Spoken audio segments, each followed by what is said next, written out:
To file an eviction action, the landlord must do several things. First, you must fill out a complaint and a summons, attach a copy of the breach notice you gave the tenant and a residential eviction information sheet, and then file the lawsuit in the proper court.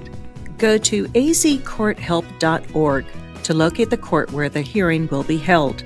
First, click on Find My Court, then click on Justice Courts. Then insert the court's street, town, or city name. Court details, such as parking, hours of operation, methods of payment, and contact information are listed. These documents must be delivered to the tenant by a process server or constable. You will receive an Affidavit of Service once the lawsuit is served. A court date will be set, usually in 5 to 8 days.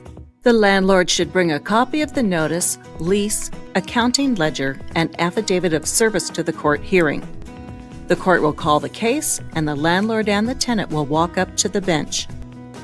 The judge will swear in both parties and ask the landlord questions about what is alleged in the complaint. The judge will ask the tenant if they agree or disagree with the allegations. The judge will either grant a judgment or set it for trial. If the eviction is granted, the tenant must move out in 5 days after a judgment is issued, or within 24 hours if the eviction action was based on an immediate and irreparable breach. If the tenant does not move out within this time frame, the landlord can ask the judge for an order to have the tenant removed from the home.